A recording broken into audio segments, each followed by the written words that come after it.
corners, in the corner stores, wherever they at, that's where you got to meet them at. If not, we just fighting a losing battle. And, excuse me, Ms. Johnson, I think you mentioned something about African-American youth incarceration. Speak to that.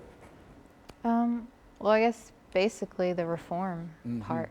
But I would love to see people work before they get to jail. I'm getting into politics right now. I'm running for District 7 Council.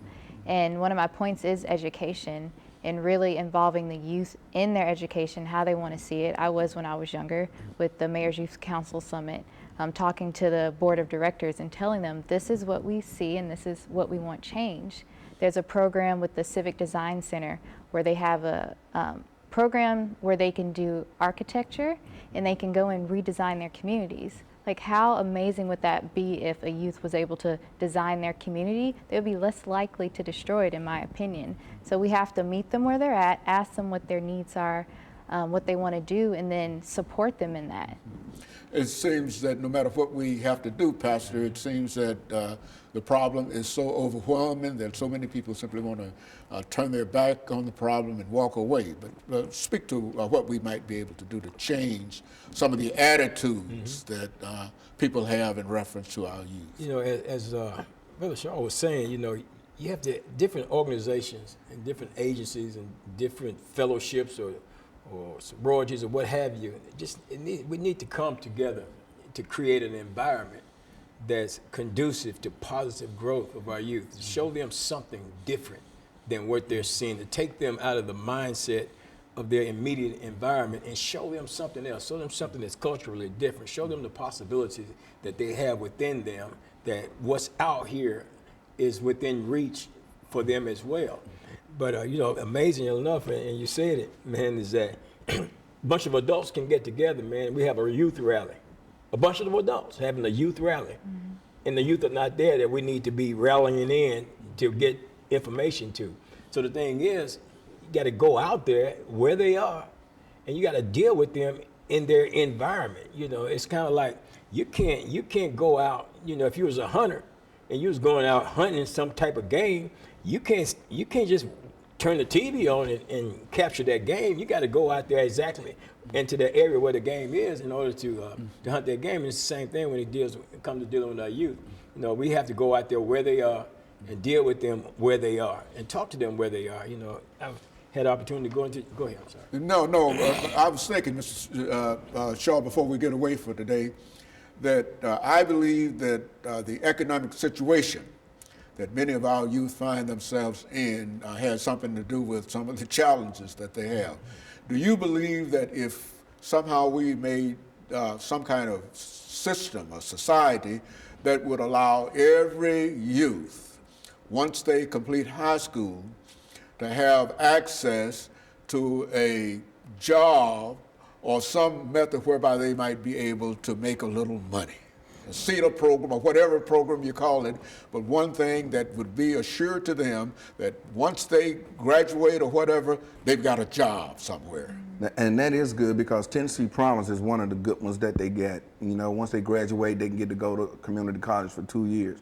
That's a good start, especially if you're planning on, you know, excelling in academics.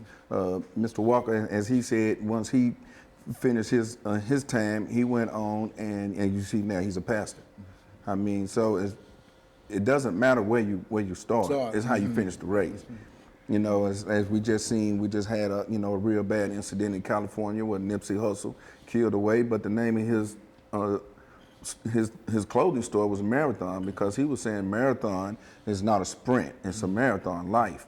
You have to take your time, you have to excel, but as you were saying, giving these kids some opportunities to get out there and earn some money would be a whole lot better. Would you think that would be cost effective, Ms. Johnson? Absolutely. We're investing millions into businesses to come here because of the ROI, the return on they believe it's interest, investment. Thank you. I can only imagine if we invested in the youth, what our ROI would be. I was invested in, and now I'm coming back. I'm working in my communities. I'm helping businesses develop, nonprofits develop, because I was invested in here. a lot of my background and my passion comes from what I did here in Nashville. So the fact that that's being taken away, you're going to stifle all of that, and we can't continue to do that. So. Well, now, who do we see, Pastor, to make sure that this could happen? I mean, what would be the first step that we'd have to take? Well, and we've got about 2 minutes, but we see people like Miss Johnson, who has this mindset and this thought process, running for political office. We see putting people like her in office, that can bring about some changes on that level, because it's going to have to come through from that level. It's going to have to filter its way through all those legislative levels and stuff like that. Somebody in this council going to have to really get serious about what's going on in our Nashville community, more so, instead of just being interested in Amazon and the NFL draft and all of that stuff like that. Oh yeah, that's great for the city, but what is it doing for the common people of this city? And probably the answer is nothing. But the hotels get to raise their rate, man. Go down there and get you a $450 hotel room that's skyrocketed because this NFL draft is coming to town. But then Ray and them still over there, man, living in poverty. They don't have anything, and they're the one that's sitting there in front of the television sets watching the football games, but they're not reaping any benefits from it at all. But this is the it city. Yeah, Very good.